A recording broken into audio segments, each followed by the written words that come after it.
Então, gente, estamos no capítulo 4. Nós já falamos sobre a tentação da idolatria daquilo que a gente mais quer, mais ama, vendo a história de Abraão. Nós vimos a idolatria sob a forma do amor, do sexo, com a história de Jacó e Lia. Vimos também a idolatria na forma do dinheiro, na história de Zaqueu, passada. E agora nós vamos ver como que o sucesso ele pode ser um traiçoeiro ídolo nas nossas vidas é muito mais presente do que o que a gente imagina. É sempre quando nós pensamos em sucesso, né? Imaginamos sempre artistas, grandes esportistas.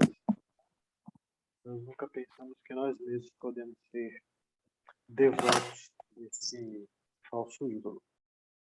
E ele começa falando sobre satisfação e sucesso. E basicamente o que é que o Tim Keller faz? Ele iguala droga e sucesso. O sucesso é um tipo de droga, é um tipo de narcótico do nosso tempo. Ele age como se fosse um narcótico, né? O que é que acontece com os vícios, né? Quando você começa a experimentar um determinado vício, ele te dá um grau de satisfação, mas também ocorre que seu organismo começa a ter tolerância, né? Ou seja, para alcançar aquele mesmo nível de satisfação num uso posterior, você precisará sempre de uma dose maior, porque sua tolerância sempre será maior, né? Como que o metabolismo se acostumasse, né, com aquele nível de uso daquela droga e precisasse então de mais para ter aquela mesma sensação de êxtase, aquela mesma sensação de prazer, né? A onda que a droga dá. E o sucesso, a satisfação, ele basicamente age do mesmo jeito, né? Ele dá o exemplo aqui de uma das principais artistas da música pop, que é a Madonna, né, passado, dos últimos 40 anos, e um relato dela mesma, né, como uma vítima dessa idolatria que é, de como que o grande pavor da vida dela era ser medíocre, né, ser diferente, ser melhor, não alcançar o topo, não estar no topo sempre. Então, o que é que nós identificamos? Que a realização ela é de fato como se fosse uma cachaça, né? Um álcool do nosso tempo, né? Para muitos de nós, né? As pessoas de hoje, elas fugindo da superficialidade do ter, né? Porque nós sempre batemos muito pesado nessa questão do ter, né? O que importa não é ter, o que importa é ser. E quando você vai tentar cavucar mais, e perguntar, e o que é ser? Com certeza, muitos de nós iriam iria dizer que ser é ser feliz, é alcançar a felicidade, é alcançar os objetivos, suas realizações de vida, né? Então, a gente foge de uma superficialidade, que é o ter, né? Que é encontrar o sentido da sua existência nas posses, para procurar o sentido da sua existência nas realizações, na busca do sucesso. Isso é muito forte na nossa cultura moderna, na nossa cultura contemporânea, né? Buscar ser um homem realizado, uma mulher realizada. Gente, você passa, passe meia hora. Eu acredito que cada um de nós aqui passa mais, mas meia hora basta de visualização da timeline do seu Instagram,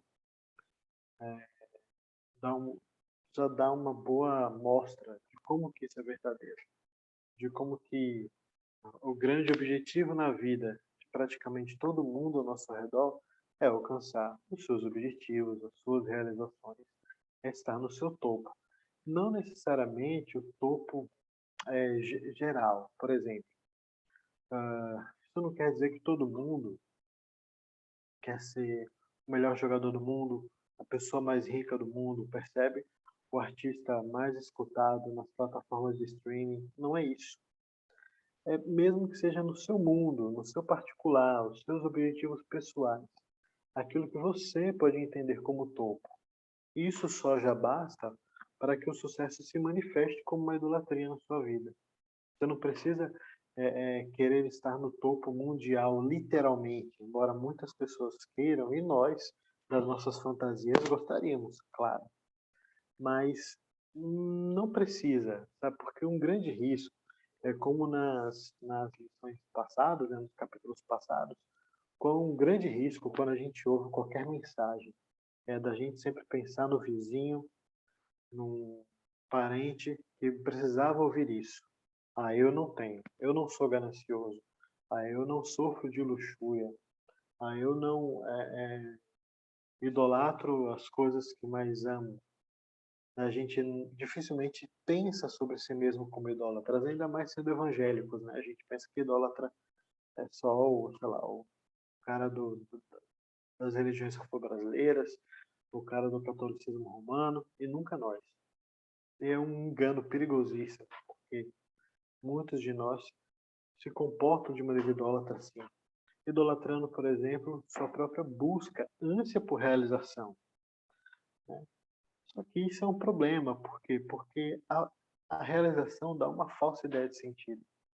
A realização, alcançar o sucesso, especialmente o sucesso profissional, que eu acho que é o mais comum dos nossos tempos, não, não dá verdadeiro valor à nossa vida e mais, não responde às grandes questões.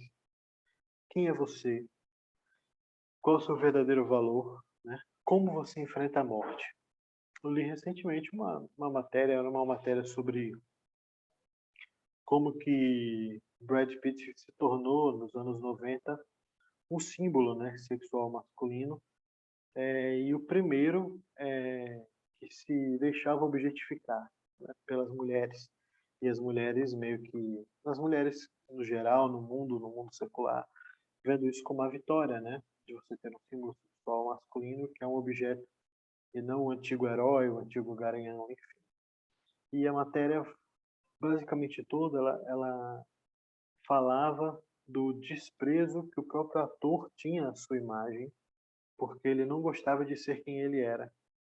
Isso é muito curioso, porque alguém que alcançou o topo do prestígio na sua carreira, né, o topo de ser desejado pelos outros, que é uma coisa que muitas vezes nós queremos, e enxergamos sucesso, né, como o desejo que as pessoas tenham por nós, não necessariamente sexual, às vezes é um desejo de que elas tenham relação conosco, né, de nossa presença, de nosso contato, mas você pode entender que alguém que sim chegou no topo do mundo e detesta ser quem é, né, não se parece que é uma pessoa muito feliz, alguém que passa o dia inteiro chapado, né, para não se aguentar, passa o dia inteiro usando muita bebida para não se aguentar e fumando muito baseado para suportar o peso de ser quem é. Né? Então isso é uma constante, é uma prova de como que sucesso, êxito, realização são falsas garantias, ou de dar sentido à vida, muito menos de dar felicidade. E aí ele diz, né, dos sinais, os 3 sinais de que nós podemos estar tratando o sucesso como ídolo. O primeiro é a sensação de segurança, de achar que a vida é perfeita. O Tim Keller faz uma observação muito interessante falando do gabinete dele, de como que ele compara, né, como que pessoas mais pobres e pessoas mais abastadas chegavam no gabinete dele para reclamar dos problemas. E o pobre, o trabalhador, ele era mais resiliente. Ele falava, mas tinha um entendimento de que o sofrimento é parte da existência humana, é parte da experiência de ser um ser humano. Aqueles mais abastados, de classe média alta, ou mais elevados ainda, Tim Keller foi pastor numa igreja muito grande em Nova York, né? Eles tinham uma grande dificuldade em lidar com os problemas, com as tragédias da vida, e se perguntavam: a vida não devia ser assim. E ele faz essa observação. Ele nunca ouviu essa frase da boca de uma pessoa mais simples, porque aquelas que em tese tinham alcançado o sucesso, o êxito, achavam que a vida era aquilo, a vida era um céu de brigadeiro, né? Uma coisa perfeita, né? Tempo bom o tempo inteiro. E o sucesso dá essa ilusão. E quando acreditamos nessa ilusão, nessa falsa segurança, já é um sinal de que nós podemos estar tratando o sucesso como ídolo. O segundo é o de que nós passamos a ter uma visão distorcida sobre nós mesmos, sobre as habilidades que temos e sobre o tamanho das nossas realizações. Nós começamos a nos ver muito mais do que o que somos.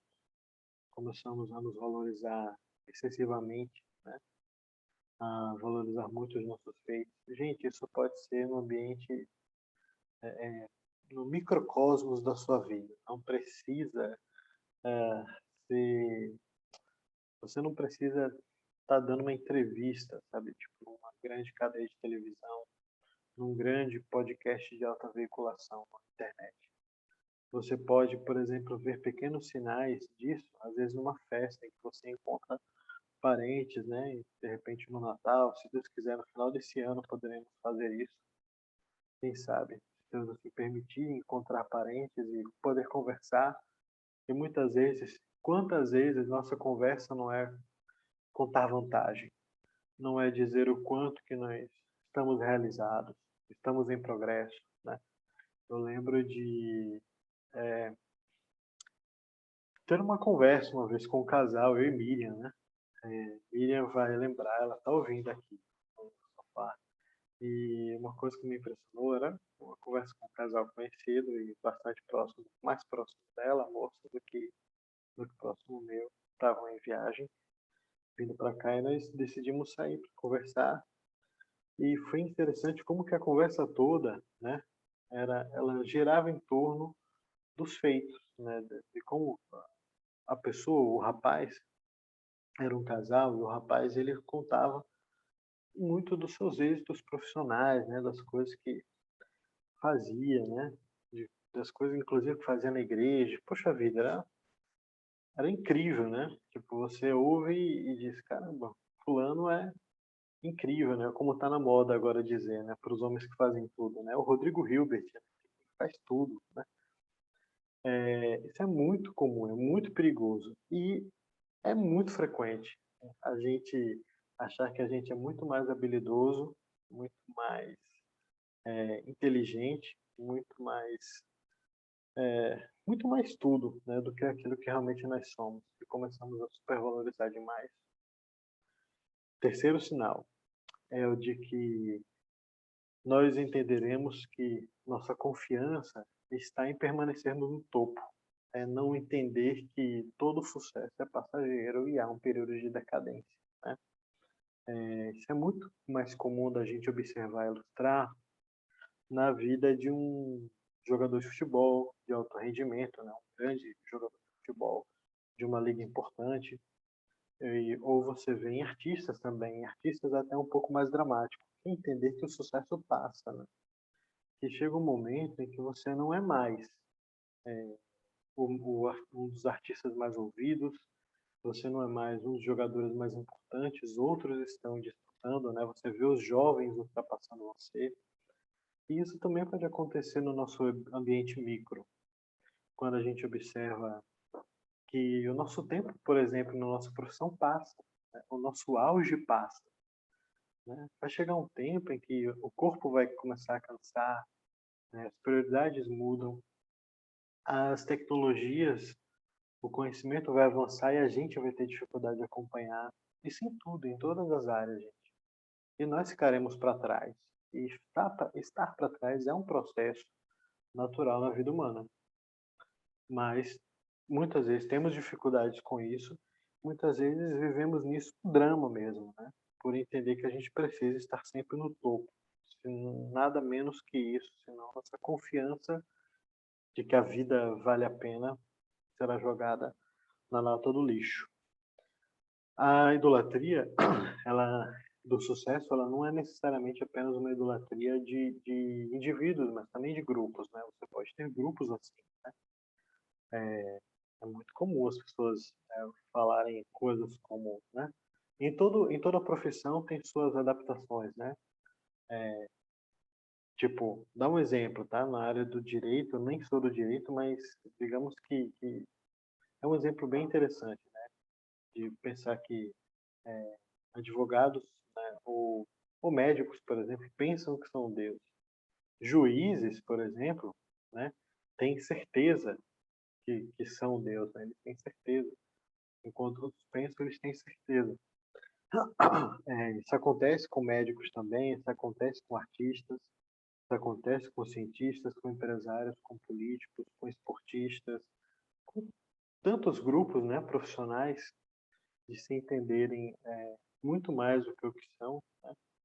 E também com povos inteiros, né? Por que é que existe nacionalismo, né? Por que é que existe esse tipo de noção de que uma nação, uma raça é melhor do que a outra?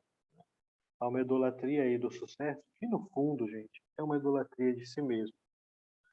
E aí um fator complicador nos nossos tempos é que na modernidade, né, no nosso tempo presente, esse vício do sucesso é uma virtude, né? Você passar sua vida inteira em busca do seu objetivo. Seu objetivo é o quê? Ter R$ 1 milhão na conta, né?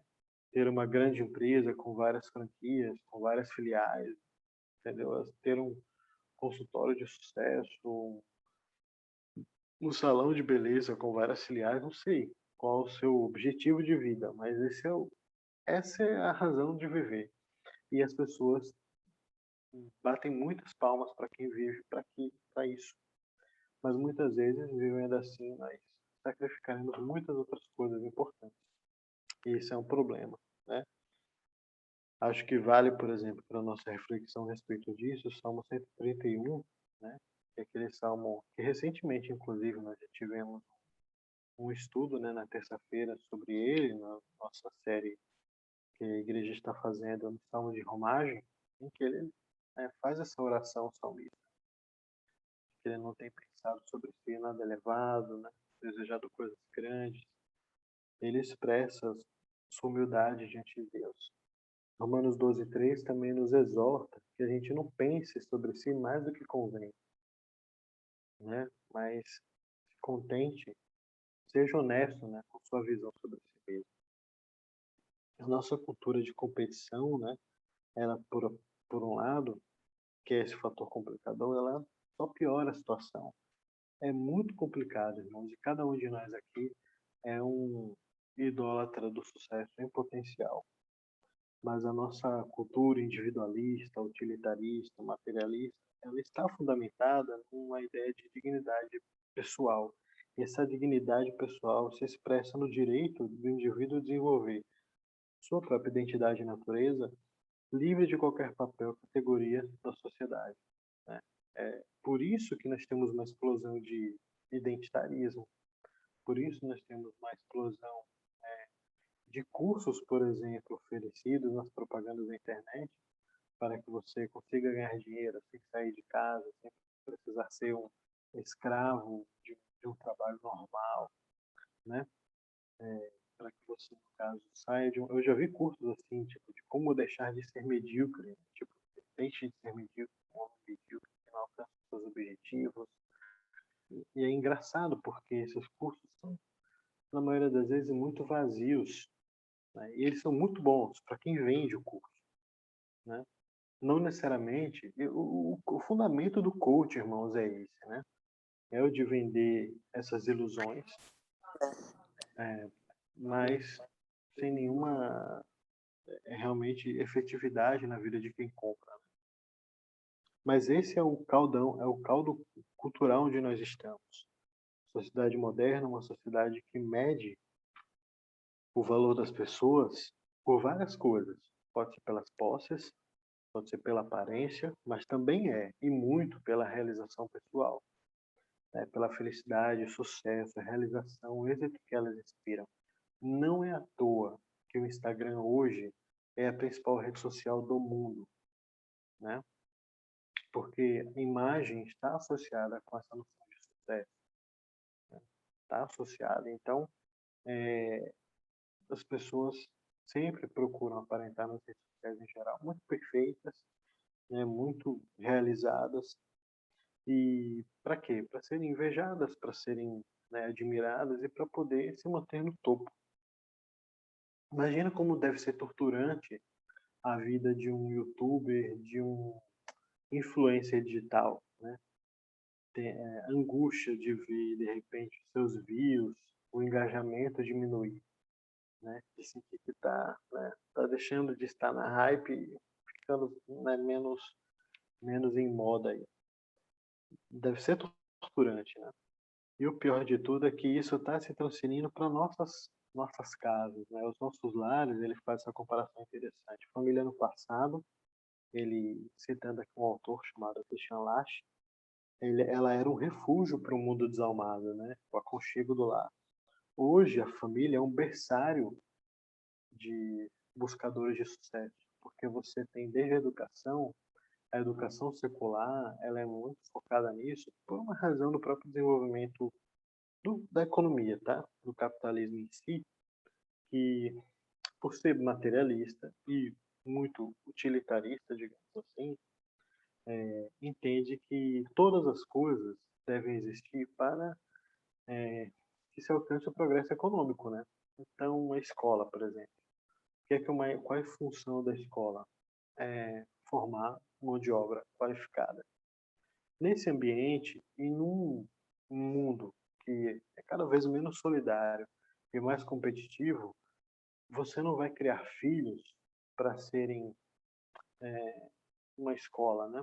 Você não vai criar filhos para serem servos de Deus, nem mesmo para serem cidadãos, necessariamente, né? Quanto menos servos de Deus.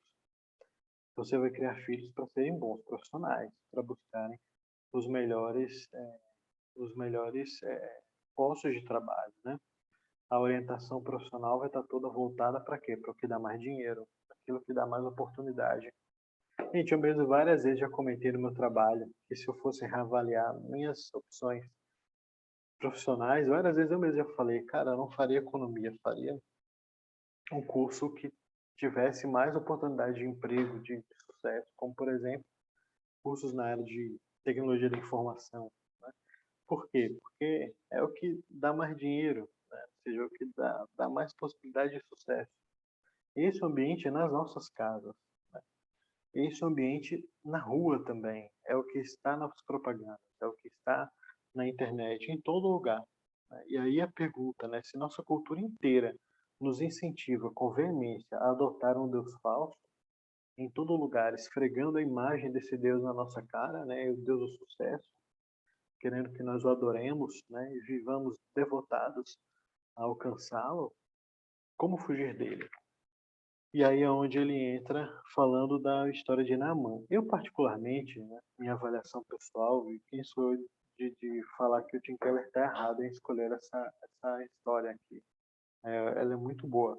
Mas eu pensei em outros textos que também poderiam ser tranquilamente base para esse capítulo, como, por exemplo, a humilhação de Nabucodonosor, né? Porque ele é um ótimo exemplo de um homem que chegou no topo do mundo e que Deus humilhou de maneira bastante interessante. Mas Naamã também é um homem é, muito orgulhoso e que chegou ali no topo da sua carreira. Era o segundo homem mais importante do reino onde ele morava, o reino da Síria, de Damasco, e ele era um homem que simplesmente, ainda que não soubesse, Deus o usava, dando vitórias para o exército sírio. Deus o usava, ainda que ele não soubesse, né? Como na verdade Deus faz ao longo da história, usando mesmo aqueles que são incrédulos, são ímpios, para que os seus propósitos, né, sejam realizados. Ele era esse homem poderoso, mas era um homem leproso. Né? Então, embora tivesse todo, né, o sucesso possível na sua carreira militar e dentro do seu país, ele tinha uma lembrança de que esse sucesso não dava plena felicidade, que era sua lepra. Suas vitórias militares não garantiam cura sobre a sua enfermidade dermatológica. E agora? Né? Há limites, né? O sucesso tem limite. Essa semana teve o jogo, né, de Espanha e Dinamarca, e no meio o comentarista comentando sobre a história do Luiz Henrique, que é o técnico da Espanha, né, como que podia estar passando na mente dele um turbilhão de pensamentos, porque recentemente a filhinha dele morreu aos 9 anos por conta de um câncer ósseo. E aí você pensa assim, ele é um homem que chegou no topo do mundo, né? O Luiz Henrique foi campeão do mundo com o Barcelona em 2015. Nossa, né? O time que teve o Messi, o Neymar e o Suárez jogando junto, um time incrível. Hoje está comandando a seleção do seu país, fazendo um bom trabalho. Você pensa, todo esse sucesso, né?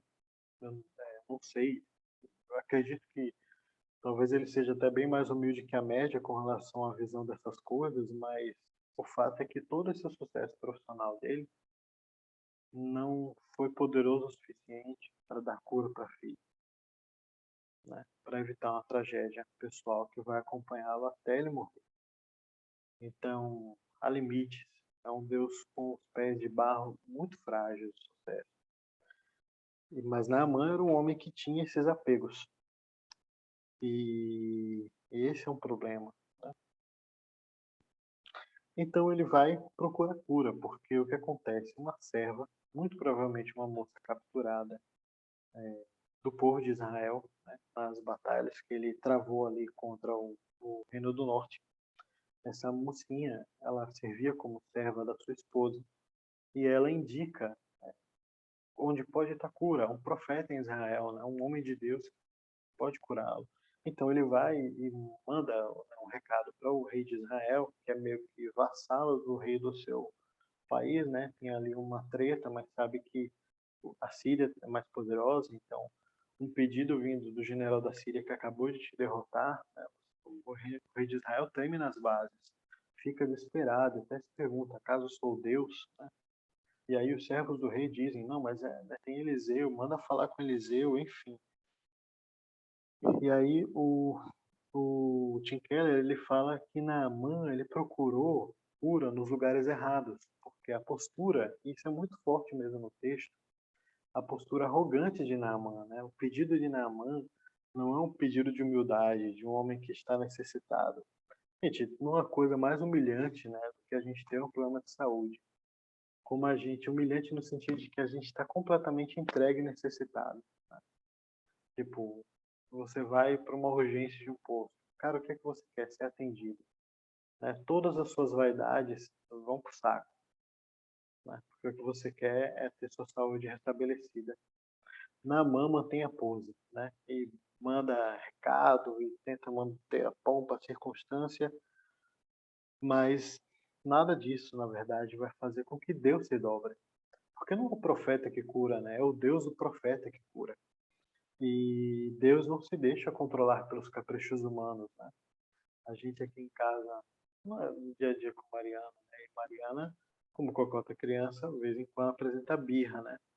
E a nossa luta aqui é de não ceder a birra dela, né? Quando ela fica birrenta. Por quê? Porque se a gente ceder ao capricho, ela vai achar que é com o capricho que ela vai ganhar coisas, né? E não pode ser assim. Nós, seres humanos, somos birrentos, somos caprichosos, mesmo quando adultos. E muito com Deus nós fazemos assim. E Naamã também era desse jeito. Mas Deus não se deixou dobrar. E o dinheiro, o poder de Naamã, a fama dele, tinha limite no efeito. Né? Não faria ser dobrado. E por mais que Naamã tivesse até muitas qualidades, né? Era um homem que, a respeito de Deus, era um completamente alienado, perdido. Mas, enfim, né? Ele manda os servos até Eliseu. E a postura de Eliseu é uma postura muito indiferente, né? A Naamã. Ele não trata Naamã como o Naamã achava que deveria ser tratado, né? Como um general do exército poderoso e uma autoridade pública, uma autoridade política estrangeira. E, em vez disso, né, Eliseu trata como alguém comum e que, assim, na ordem de prioridade das coisas que Eliseu tinha que fazer, Naamã não estava nos primeiros lugares, porque nenhum recebe, manda o servo, né, manda o Geazi falar com Naamã. E quando fala com Naamã, dá a Naamã uma tarefa para que ele obtivesse cura completamente ridícula, né? Do ponto de vista de Naamã, e proposital. Né? Ele tinha que mergulhar 7 vezes no Jordão, que era o maior rio da região de Israel, era. Mas a Síria, que tem um território muito maior, tem rios muito maiores, como o Eufrates, o Orontes, enfim. Ele mesmo faz essa pergunta, né? Acaso na Síria também não tem rios, né, até melhores do que esse, né? Olha a empáfia dele, né? A arrogância. Mas qual é a questão? É de que aquilo que era muito fácil para um homem que era acostumado a fazer barganha, a ganhar as coisas pelo poder do seu prestígio, do dinheiro, e quando se dá conta de que com Deus a situação, a, a, a, a relação não é desse jeito, a relação não é um toma lá da cá, você não faz favores, você não tem como comprá-lo, né, ou como intimidá-lo por conta da sua posição, ele fica completamente desnorteado, né? Sem saber o que fazer. Simplesmente não só a postura de Eliseu indiferente, né, o tratando como uma pessoa normal e que naquele momento não era nem prioridade, fazia, desafiava a cosmovisão de Naamã, como também o que ele devia fazer para a cura. Era uma coisa que para ele soava ridícula mesmo. Mas qual era a questão? O que era que Deus estava tratando ali? Era com o coração de Naamã. Naamã não precisava apenas de cura da lepra. Ele precisava de cura da sua arrogância, do seu orgulho, da sua idolatria ao sucesso que obteve. Ele precisava conhecer um Deus de graça, um Deus da graça. E depender da graça de Deus, irmãos, é uma coisa que fere o nosso orgulho. Ferir o orgulho de Naamã fere o nosso, porque a graça expõe de maneira escandalosa diante de nós o quanto limitados nós somos nas nossas ações, o quanto que nossos êxitos têm efeito temporário. Ele cita um hino antigo, né? E muito oportuno.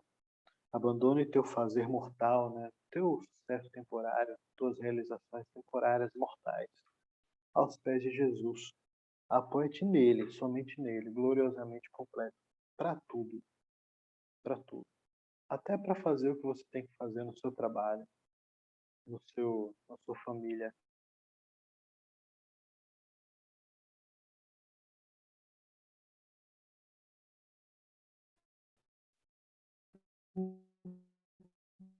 Tudo na igreja, totalmente em Cristo, né? Apenas e de maneira completa. E Cristo nessa história ele tem como sua sinalização, né? A maneira como ele é manifestado, né? Como um, um sinal apontando para ele aqui, essa mocinha, né? A serva da esposa de Naaman, que é uma menina que a gente não sabe o nome, mas é a heroína da história. Em que sentido? No sentido de que ela aponta para Cristo como uma pequena serva sofredora, como alguém extremamente humilde e em condição extremamente humilhante, e que poderia, inclusive, no seu estado e sabendo da condição do seu senhor, que muito provavelmente foi aquele que a capturou e muito possivelmente deve ter matado seus pais, né, matado sua família. Isso era muito comum, gente, nas guerras. E para piorar, né, ela estava trabalhando na casa do seu algoz. Ela poderia ter o prazer sádico, né, mas que muitos de nós gosta de ter, né, de olhar para alguém que errou muito na vida, né, e ter prazer, né, de falar, ah, fulano bem feito. Né? A gente pega um Lázaro da vida aí que foi caçado e aí quando ele foi morto e aí foram vários tiros, né, que deram neles, mais de 30 pegaram, não sei, alguma coisa assim. E eu ouvi várias pessoas dizendo, poxa vida, só pegou 30, 38, tipo, por que é que não pegou 100, 120 que tinha disparado, né? As pessoas têm o prazer nesse sadismo de vingança. Temos esse prazer, né, na vingança, sermos vingados e vermos aquele que nos injuriou, nos prejudicou, tendo a paga do seu pecado, né? A palavra de Deus, ela não, ela deixa muito claro que pecados são pagos, né? Pecados são cobrados, né? Eles não ficam impunes, de maneira alguma. Mas essa mesma escritura nos indica que nós não somos os vingadores, nós não somos os juízes, Então, nós não devemos nos vingar ou ter prazer na desgraça alheia, mesmo que seja daqueles que nos fizeram mal, mas ter uma postura de graça, né, de grandeza, de generosidade, como essa moça. E o que é que ela faz? Ela tendo a resposta para Naamã nas mãos, ela dá a resposta. Ela fala que em Israel há um homem de Deus, há um homem de Deus, né? E que se ela fosse, né, se ele fosse até esse profeta, ele poderia ser curado, né? De uma humildade realmente constrangedora, a humildade dessa menina. Ela pagou o preço de ser útil, né? Ela confiou em Deus como juiz, né? O juiz dela não é a lepra por si, né? Mas é Deus o juiz. E ela, nesse sentido, ela sim, ela aponta para Cristo, que é o grande servo sofredor, aquele que paga pelo lugar de pecadores, né? Todo perdão, irmão, sempre exige um servo sofredor.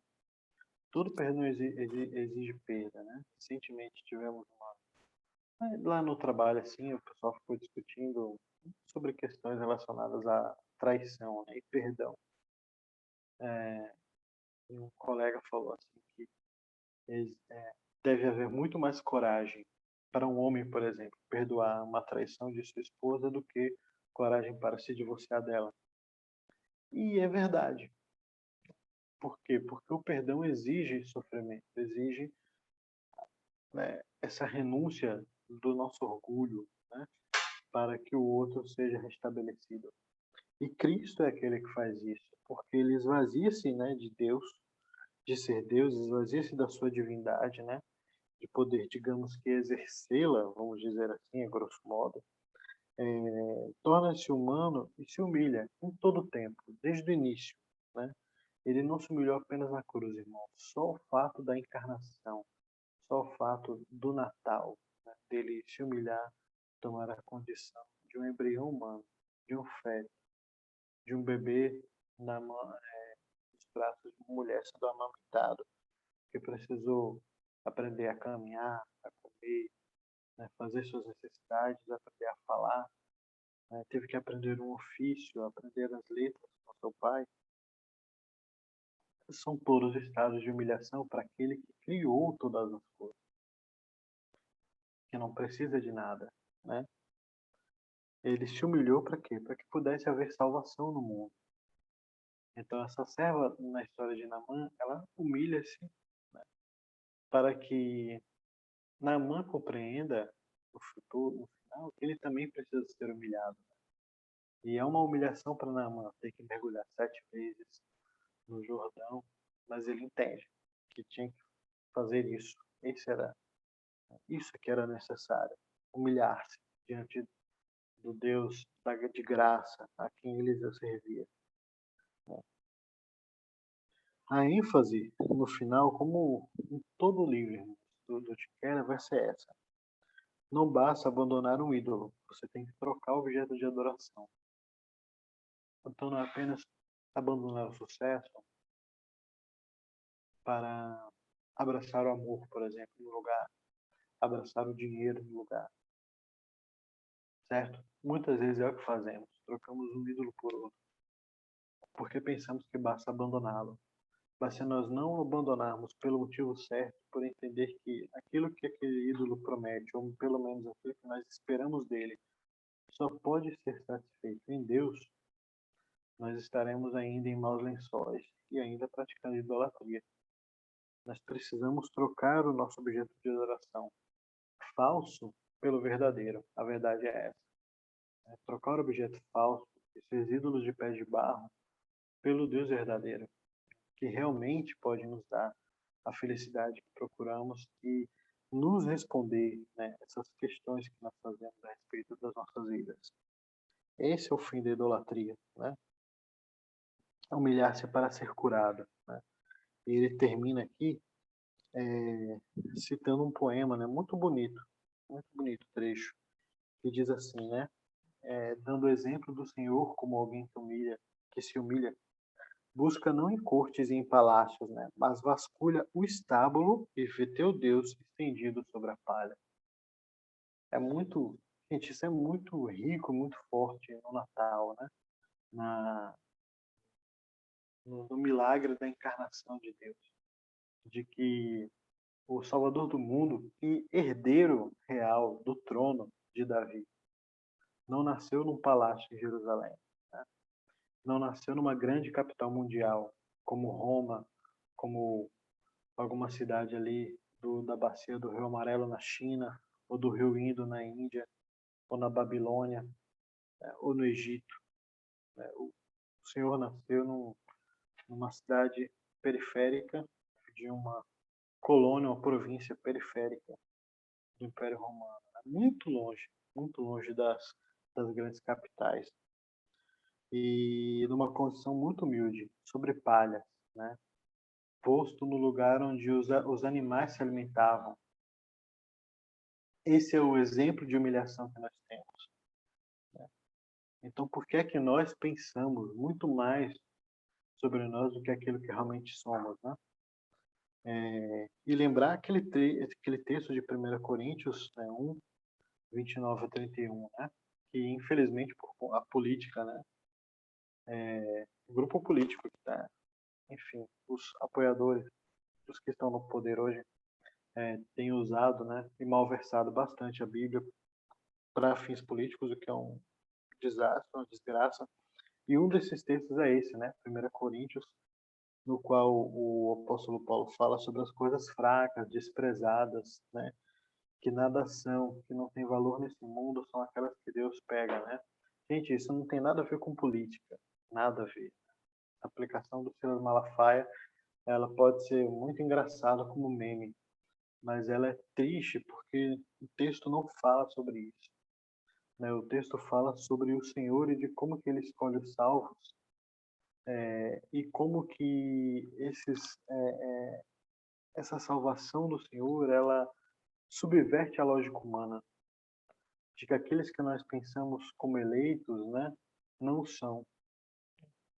O exemplo bíblico é muito forte nela inteira, né? Quando, por exemplo, o Senhor escolhe Jacó e não Esaú, ele faz isso. Ele escolhe o que não é, ele escolhe o que não é o primogênito, não é o preferido do pai, não tem todas as prerrogativas que Isaac esperava e que todos esperavam como uma excelente liderança ali para o clã e receber a bênção de primogenitura. Ele escolhe Jacó, né? O macio, cheio de modos, mais ligado à mãe, né? Mais jeitoso, mas igualmente terrível no seu temperamento, né? Uma pessoa mentirosa, enganadora, astuciosa, que usa a inteligência que tinha para o mal. Uma coisa louca do mundo a escolhida, né? Da mesma maneira, o Senhor faz várias vezes, né? Várias vezes, escolhendo aquilo que nós pensaríamos como escória do mundo, né? O que são, irmãos, pescadores do Mar da Galileia, né? Diante da própria sociedade judaica.